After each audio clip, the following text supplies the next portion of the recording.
पढ़ाई का प्रेशर जरूरी है बुढ़ापे की लाठी। नमस्कार, स्वागत है आपका। दिल्ली 24 देख रहे हैं आप और मैं हूं आपके साथ रहता। आजकल ये समाज किस दिशा में जा रहा है, सब लोगों की मानसिकता किस किस प्रेशर को झेल रही है, किस किस माहौल को जो है समझने की, इंटेक करने की दिमाग में कोशिश कर रही है, ये सोचना बहुत ज्यादा जरूरी और बहुत ज्यादा गंभीर हो जाता है जब हम आसपास तरह तरह के मामले देखते हैं।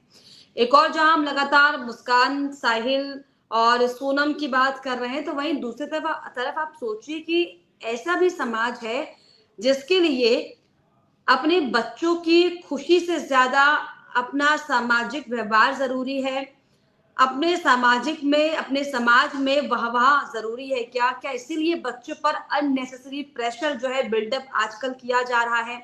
सिर्फ नंबरों की रेस, रैंकिंग की रेस से बच्चों को आगे पीछे रखने की एक जो स्ट्रैटेजी तैयार की जा रही है, क्या ये अब एक नए आधुनिक समाज की एक नई विधा बनती जा रही है? और इसलिए दरअसल ये सवाल भी अब जरूरी हो जा रहा है, क्योंकि जिस तरीके से पेरेंट्स अपने बच्चों पर प्रेशर डाल रहे हैं आगे बढ़ने का, अगले से कॉम्पीट करने का और नंबर में आगे आने का, क्या अब पेरेंट्स के लिए सिर्फ एक पढ़ाई का प्रेशर ही मात्र रह गया है बच्चों के ऊपर? क्या उन्हें बुढ़ापे की लाठी नहीं चाहिए? क्या इज्जत, वाहवाही, नंबर, रैंकिंग, पैसा, स्टेटस इतना इंपॉर्टेंट हो गया है कि उन्हें अब अपने बुढ़ापे की भी फिक्र नहीं है? अब आप ये सोच रहे कि आखिर ये कहानी मैं क्यों कर रही हूँ। ये कहानी में दरअसल इसीलिए कर रही हूँ, हालांकि तमाम केसेस, मामले तो सामने आ ही रहे हैं लंबे समय से। अभी हाल ही में महाराष्ट्र से एक केस सामने आया जिसमें दरअसल एक बाप ने अपनी बेटी की इसीलिए पीट पीट कर हत्या कर दी क्योंकि उसने नीट में जो है मॉक टेस्ट में उसके नंबर नहीं आए थे। अब सोचिए कि हम कैसे समाज में जी रहे हैं। हम जिन माता पिता को भगवान का रूप देते हैं, भगवान का दर्जा देकर ये कहते हैं कि वो ही हमारे प्रथम गुरु हैं, वो ही हमारे प्रथम पाठशाला के भगवान हैं और मार्गदर्शक हैं। अगर वो इस तरीके से, इस प्रेशर की तरीके से बच्चों को अंधकार में डालने की कोशिश करेंगे, खुद अपने हाथों से बच्चों को धकेलेंगे गुमराह की जिंदगी में, तो क्या वो बच्चा कभी जीवन में कुछ कर पाएगा? क्या अपने पैरों में कभी खड़ा हो पाएगा? और इसी ऐसी दरअसल में 3 कहानियां आज आपके लिए लेकर आई हूं, जिसे आप सुनेंगे तो मुझे लगता है हैरान हो जाएंगे। और ज्यादा तो मैं परेशान हो गई जब मैंने खबर पढ़ी कि कैसे कोई पेरेंट्स, कोई बाप अपने बच्चों के लिए, कोई माँ बाप अपने बच्चों के लिए जल्लाद बन सकते हैं क्या? आप खबर सुनिए। दरअसल महाराष्ट्र के सांगली में एक पिता ने नीट में मॉक टेस्ट में कम नंबर आने पर बेटी की पीट पीट कर हत्या कर दी। 17 साल की साधना भोसले के प्रैक्टिकल टेस्ट में कम नंबर आए थे और इससे पिता नाराज हो गया। और इतना नाराज हो गया कि आप सोचिए, उसने रात भर डंडे से उसकी पिटाई कर दी। साधना के सिर पर गंभीर चोटें आई, उसे सांगली के उष्कला हॉस्पिटल में भर्ती भी कराया गया, लेकिन उसकी मौत हो गई। हालांकि साधना के 10वीं एग्जाम के बोर्ड में आपको बताएं कि 92.60% नंबर, मतलब आप सोचिए कि 90% का बच्चा अगर परसेंटेज लेकर आ रहा है बच्चा, तो क्या वो अपने जीवन में कुछ कर नहीं पाएगा? क्या जरूरी है कि उसे डॉक्टर और इंजीनियर की रेस में ही लगाना है? क्या जरूरी है कि उसे एक स्टेटस लाइफ देनी है? क्या ये जरूरी नहीं है कि उसे एक शांति और पीस माइंड देना है? क्या ये जरूरी नहीं है कि उसे एक एक पीसफुल जीवन कैसे जीते ये सिखाना है? ये दरअसल आजकल के पेरेंट्स, नॉट आजकल के, मुझे लगता है कि एक एक एक अलग तरह की मानसिकता और सोच है जो पहले भी थी कई पेरेंट्स में और आज भी है। लेकिन ये इस पर जो है एक वर्कशॉप टाइप होनी चाहिए कि पेरेंट्स को समझाया जाए कि बच्चों पर अननेसेसरी प्रेशर और अननेसेसरी प्रेशर में डिफरेंस होता है। ये मुझे लगता है कि पेरेंट्स को समझना चाहिए ताकि इस तरह की नौबत ना आन पड़े। टेस्ट में कम नंबर आने पर बेटी की हत्या कर दी। पिता स्कूल प्रिंसिपल खुद था। बेटी ने कहा कि आप कौन सा कलेक्टर बन गए थे जो आप मुझे जो है डॉक्टर बनाने की रेस में लगे हुए, लेकिन पिता नहीं माना। पिता को चाहिए था कि बेटी डॉक्टर बने क्योंकि समाज में उसका नाम होगा, इज्जत होगी, इसलिए उसने अपनी बेटी को मार दिया। मां की शिकायत पर हालांकि केस दर्ज हुआ और आरोपी पिता जो गिरफ्तार हो गया। अब दूसरा मामला कहां का, ये सुनिए।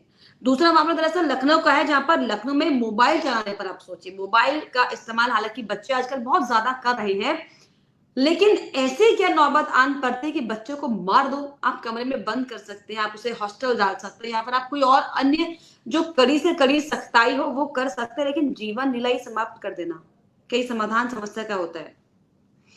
लखनऊ में भी सोमवार को भी हाल ही में मामला दरअसल सामने आया, जिसमें एक पिता ने चाकू मारकर बेटी की हत्या कर दी, इसलिए क्योंकि लड़की के मोबाइल चलाने पर विवाद शुरू हुआ था। और आजकल ये एक बहुत जेनरिक हो चुका है कि जब आजकल बच्चे मोबाइल का इतना इस्तेमाल कर रहे हैं, क्योंकि उनकी भी इसमें दोष नहीं है, इसमें उनकी गलती नहीं है, क्योंकि जब कभी समय पड़ने पर मोबाइल उनकी जरूरत पड़ जाता है तो वो उनके आदी भी हो जाते हैं। कोविड के बाद से बच्चों को जो है मोबाइल की और गैजेट्स की आदत ज्यादा पड़ गई, और उसे कैसे टैकल करना है उस पर जरा सा मुझे लगता है कि पेरेंट्स को, परिवार को, बच्चों को ध्यान देना चाहिए। लेकिन विवाद वहां से शुरू हुआ।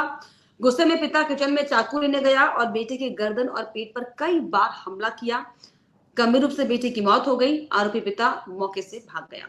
आप सोचिए कि ये भी कैसा बाप की विवाद इतना बढ़ गया। मतलब हमारे पेरेंट्स भी हमको डांटा करते थे, हमारे भी उनसे झगड़े हुआ करते थे, लेकिन कभी विवाद इतना नहीं पहुंचा कि आप सोचे कि आप हीट ऑफ मोमेंट में कुछ भी कर जा रहे हैं। लेकिन ये आजकल जिस तरीके से लोगों की मानसिकता बदलती जा रही है, जो ये क्षीण मानसिकता होती जा रही है, इसका इलाज बहुत जरूरी है।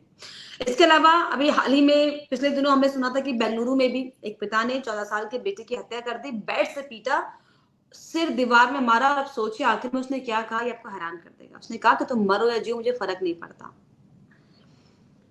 और वजह क्या? बेटा पढ़ाई में कम दिलचस्पी दिखाता था, बेटे को पढ़ाई करना अच्छा नहीं लगता था, जिसकी वजह से जो है पहले उसने बेटे को क्रिकेट बैट से पीटा, फिर उसका सिर दीवार में दे मारा। बेटे को मारते हुए उसने कहा कि तुम जियो या मरो मुझे फर्क नहीं पड़ता। और रवि कुमार के नाम का शख्स अपने बेटे के मोबाइल एडिक्शन और पढ़ाई में कम इंटरेस्टेड को लेकर परेशान था। इस बात को लेकर उसकी बेटे से बहस हुई, जिसके बाद उसने बेटे की हत्या कर दी। बेंगलुरु का ये मामला।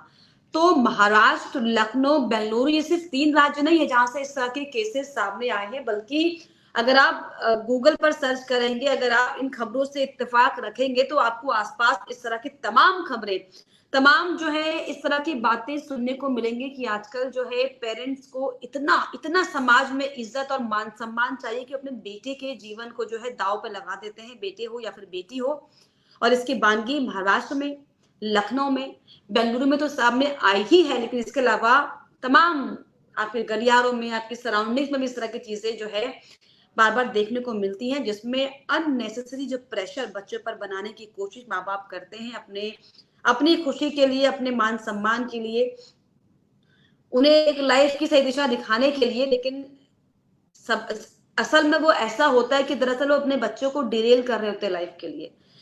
तो इसके लिए मुझे लगता है जो तमाम काउंसलर्स बने हैं, अवेयरनेस प्रोग्राम इसको लेकर चलाने चाहिए, ताकि अब जो जरूरी है इस समय में, जो समय की डिमांड है कि कैसे पेरेंट्स और बच्चों के बीच में एक मानवीय जो है सामंजस्य बने। हालांकि बहुत चौंकाने वाली बात है कि आप सोचोगे बच्चों और माँ बाप और बच्चों के बीच में सामंजस्य नहीं बैठेगा तो कहाँ बैठेगा, लेकिन ये समय की डिमांड, ये नई तरह की मुझे लगता है बीमारियां हैं जो आजकल लोगों में हो रही हैं, जो इंसान अपने को ही अपना नहीं देख पा रहा है। चाहे वो सोनम का केस ले ले, चाहे मुस्कान का केस ले, चाहे हम अभी जो ये हमने 3 कहानी आपको बताई इसका केस ले ले, तो ये जो मानसिक बीमारी है, जो ये क्षीण मानसिक बीमारी है, इसका इलाज बहुत जरूरी है।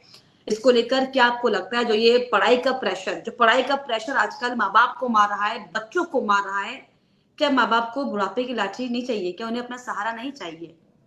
ऐसे तो कहना पड़ेगा कि वाह रे वाह बाप, ऐसे भी बाप होते हैं। अब लोग बापों की मिसाल देते हैं, लेकिन अगर ऐसे बाप कहीं धरती पर जन्म ले लेंगे तो ये तो बड़े कलयुगी बाप हो जाएंगे। लेकिन इसको लेकर क्या आपकी राय, क्या आपको लगता है कैसे कलयुगी माँ बाप, कलयुगी बच्चे और जो कलयुगी जमाना आ चुका है, इसका कैसे समाधान होगा?